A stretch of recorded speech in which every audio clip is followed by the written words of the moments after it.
noite, pessoal! Nós somos alunos do curso de RH da Faculdade FATEP de Piracicaba. Hoje nós vamos falar sobre a remuneração como fator motivacional e se tem razão a teoria da expectância. Nos últimos 30 anos, as organizações passaram por muitas mudanças, especificamente para se manterem competitivas. Essas mudanças trouxeram muitos desafios, tanto para empresas privadas quanto para empresas públicas, porque agora elas precisam mostrar resultados melhores e alcançar suas metas. Por isso, os gestores estão focados em motivar seus funcionários, já que pessoas motivadas tendem a ser mais produtivas. A teoria da expectância mostra que a espera de receber um salário maior faz com que os trabalhadores se esforcem mais. Funcionários motivados são mais produtivos, criativos e engajados, e isso é essencial para o sucesso de qualquer empresa. Muitos acreditam que o salário não tem influência, o que vem de uma crítica antiga à teoria das relações humanas. Porém, algumas pesquisas recentes mostram que a remuneração influencia sim na motivação. O autor Lawler III, com a sua teoria da expectação, foi um dos autores que mais estudaram esse tema e, apesar de existir muitas pesquisas no Brasil, ainda é necessário obter mais conhecimento sobre o assunto. Esse artigo analisa se a remuneração influencia a motivação de profissionais nas empresas. A ideia é ajudar na gestão de pessoas, colaborando para políticas de cargos, salários, benefícios e carreiras. Teoricamente, facilita entendermos melhor como a remuneração afeta as relações de trabalho.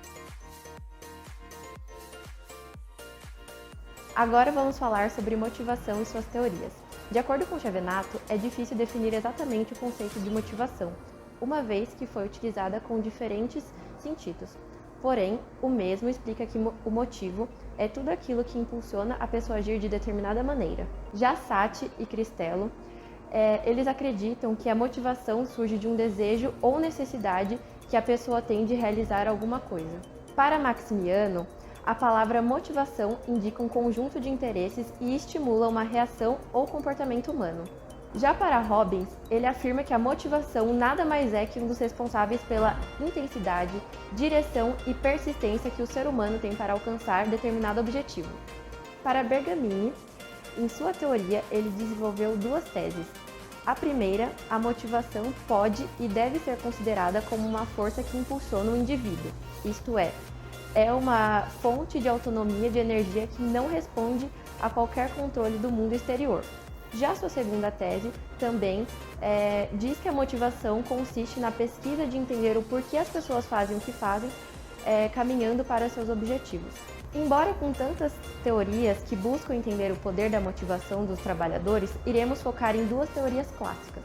Teoria da hierarquia das necessidades, de Abraham Maslow, a teoria dos dois fatores, de Frederick, e a teoria X e teoria Y, de Douglas MacGregor, que, embora não sendo propriamente uma teoria de motivação, trata-se de um modelo de administração de processos baseados na motivação. Analisamos assim com Robbins, que explica que as teorias são chamadas de contemporâneas porque representa um entendimento mais avançado na atualidade no que se relaciona com a explicação da motivação dos indivíduos dentro das organizações. Ao longo dos anos, muita coisa foi discutida sobre o salário como fator motivacional. Lá atrás, na administração científica de Taylor, surgiu o conceito do Homo economicus, onde se acreditava que o salário era a principal motivação para o trabalho. Ou seja, a ideia era que as pessoas trabalhavam apenas por dinheiro e que quanto mais elas produzissem, mais deveriam ser recompensadas. Mas essa visão foi fortemente contestada na década de 1950, com a teoria das relações humanas. Um dos estudos mais conhecidos dessa época foi a experiência de Hawthorne, feita por Elton Mayo. A partir daí, o ser humano passou a ser visto como um ser social, ou homem social, motivado não só por dinheiro, mas também pelas interações com os outros, pelas necessidades psicológicas e pelos laços grupais. Mesmo assim, a questão do salário nunca deixou de ser importante. O modelo contingencial proposto por Victor Vroom reforçou a ideia de que os objetivos pessoais, incluindo o salário, também motivam as pessoas a serem mais produtivas. Lawler III, como já mencionado, expandiu esse modelo, criando a teoria da expectância, que explica como as pessoas trabalham mais quando percebem que podem ganhar mais ao atingirem os objetivos da empresa. Hoje em dia, os gestores precisam pensar na remuneração de forma estratégica, como uma ferramenta que alinha os interesses da empresa e dos funcionários. Assim, o salário se torna uma alavanca para aumentar resultados e motivar as pessoas a se esforçarem mais. Mas o que é a teoria da expectância?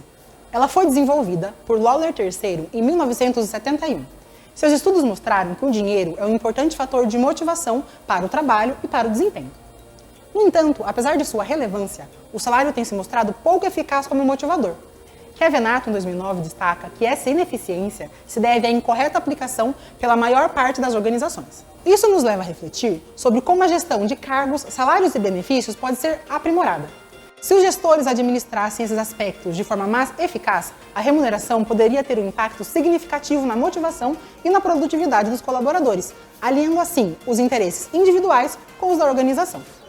Chiavenato também identifica 4 motivos que explicam a falta de uma relação consistente entre remuneração e desempenho das organizações, sendo eles a dificuldade em medir o desempenho de maneira objetiva, a influência de fatores externos que afetam o desempenho, a variabilidade das expectativas dos funcionários em relação à remuneração e a complexidade das interações humanas no ambiente de trabalho. Este trabalho buscou identificar se tais motivos estão presentes nas organizações contemporâneas. Agora irei falar sobre a metodologia que foi utilizada nesse trabalho. Foi feita uma pesquisa com colaboradores de Grande Vitória, localizado no Espírito Santo, onde tem como objetivo identificar se a remuneração exerce poder motivacional na relação de trabalho. Foram no total 91 pessoas entrevistadas, na faixa etária entre 18 e 52 anos, sendo 79 do sexo feminino e 12 do sexo masculino. 74 estavam cursando o ensino superior, e 17 já haviam o superior completo. Entre eles, 74 estavam empregados e 12 desempregados, onde dentre os desempregados, 53 trabalhavam em empresas de serviço, 33 no comércio e 5 em indústrias. E dentre as funções exercidas, 70 eram administrativas e 21 eram operacionais.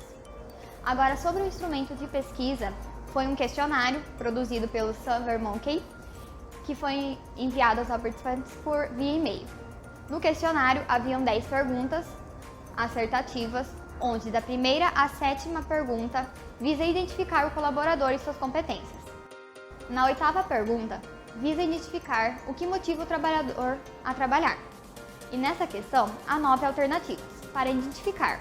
E na 10ª, caso ter alguma situação que o colaborador não citou nas anteriores, ele poderia colocar sua opinião. A 9ª e 10ª pergunta do questionário busca identificar se os trabalhadores conhecem os programas de remuneração variável da empresa, se eles conhecem, se os planos os motivam a trabalhar, e se eles não conhecem, quais são as causas para essa inconsistência.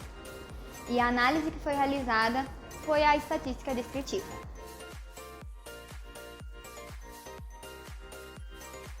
Agora, iremos discutir brevemente os fatores motivacionais relevantes no ambiente de trabalho, com foco em 2 aspectos principais, o ambiente de trabalho e a gestão de remuneração. Começando pelo ambiente de trabalho e relacionamentos, dados mostram que um ambiente favorável e boas relações com os colegas são mencionados por 14,94% dos entrevistados, como fatores significativos para a motivação. Isso indica a importância de um clima organizacional positivo. A relação com superiores também é crucial, sendo considerada importante por 11,65% dos participantes. Uma boa interação com a liderança pode aumentar a motivação e o engajamento da equipe. Porém, o fator mais impactante é a compensação financeira, que representa 32,41% das respostas. Esse aspecto se divide em 3 partes: oportunidade de crescimento na carreira, benefícios sociais e salário compatível. Esses resultados evidenciam que, além de um salário justo, oportunidades de desenvolvimento e benefícios são fundamentais para manter os colaboradores motivados. Por outro lado, fatores como sentir-se valorizado e questões pessoais apresentam baixa relevância em relação à motivação. Isso sugere que os colaboradores tendem a valorizar mais aspectos tangíveis. Analisando a gestão da remuneração, metade dos entrevistados afirmam não conhecer os programas disponíveis, e grande parte acredita que as empresas oferecem apenas o salário mínimo. Essa falta de clareza pode ser um desmotivador significativo. Adicionalmente, 30% mencionaram a ausência de programas de remuneração vinculados ao desempenho, indicando uma percepção de falta de meritocracia. Embora mais do que a metade conheça os critérios de progressão, apenas 24% não se sentem estimulados por eles, o que pode ser um ponto a ser abordado pelas empresas. Por fim, vamos ver os motivos para a ineficácia na gestão de remuneração. Falta de engajamento adequado, avaliações de desempenho pouco eficazes, políticas amplas e pouco específicas e estigmas em relação ao salário. Esses dados revelam a necessidade de uma gestão de remuneração mais estruturada e eficaz.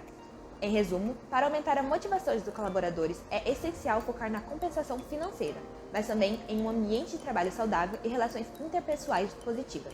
A gestão da remuneração deve ser transparente e justa.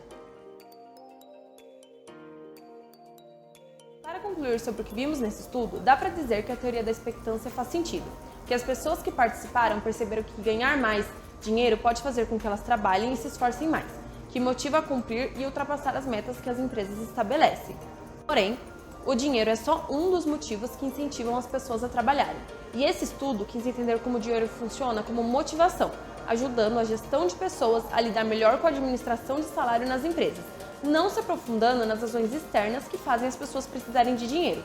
Além disso, é importante que mais pesquisas sejam feitas para entender melhor do assunto. Seria interessante também estudar a teoria da expectância na visão das empresas, já que aqui focamos mais no lado dos trabalhadores, e outro ponto importante é a necessidade dos profissionais de recursos humanos entenderem como a remuneração pode motivar os funcionários e como isso pode ajudar as empresas a superarem metas. Obrigado por nos acompanhar até aqui e até a próxima.